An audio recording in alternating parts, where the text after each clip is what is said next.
টনির মাথায় যেন আকাশ ভেঙে পড়ল। 4 লক্ষ টাকা! ওই টাকায় প্যান্ডেল, ক্যাটারিং, বোনের গয়না সব ঠিক করা হয়েছে। টনি বসে পড়ল মাটিতে। মা বলল, কি হয়েছে রে বাবা? টনি ফিস ফিস করে বলল, মা, আমি শেষ। হঠাৎ টনির মনে পড়ল সালমা তাকে একটা নাম্বার দিয়েছিল।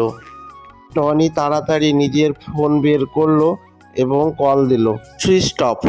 আবার কল দিল, আবারও সুইচ অফ। টনির বুক ধক ধক করতে লাগলো। আমি তো বলেছিলাম সন্দেহ হয়েছিল, মেয়েটা কিডন্যাপার না তো। সে মনে করতে লাগলো আইডি কার্ডের নাম্বার, ছবি সব কিছু পরিকল্পিত না তো। টনি তাড়াতাড়ি থানায় গেল। ডিউটি অফিসার সব কিছু দেখে বলল, তোমার কাছে ওর ছবি আছে? টনি বলল, হ্যাঁ, আমার আইডির ছবি ও তুলেছিল। আমি ওর ফোনে দেখেছিলাম, একটা সেলফিও তুলেছিল। পুলিশ সিসিটিভি ছবি চেক করলো বাস স্ট্যান্ডের।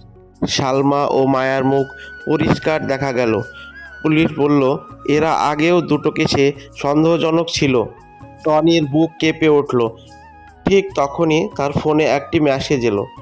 আননোন নাম্বার, টাকা ফেরত চাইলে গোদামের কাছে একা আসবে, কাউকে জানালে সব শেষ। পুলিশ বলল, এটা ফাঁদ, কিন্তু আমরা থাকবো। টনি একা যাওয়ার অভিনয় করে গোদামের দিকে গেল।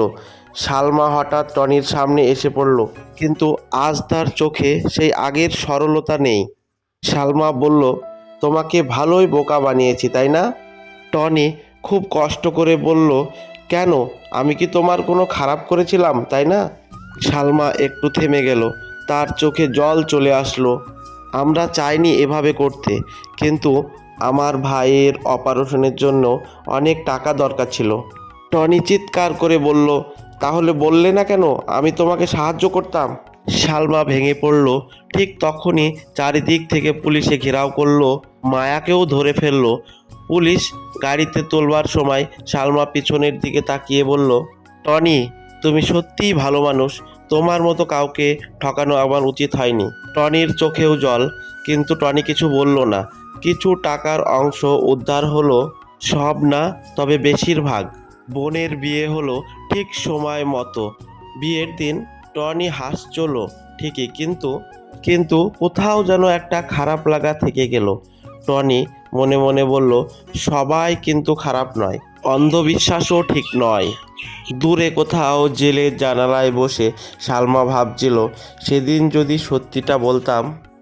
বিশ্বাস আর প্রতারণার মাঝেই এক ফোঁটা আবেগ জীবনকে বদলে দেয়। তাই ঠিক।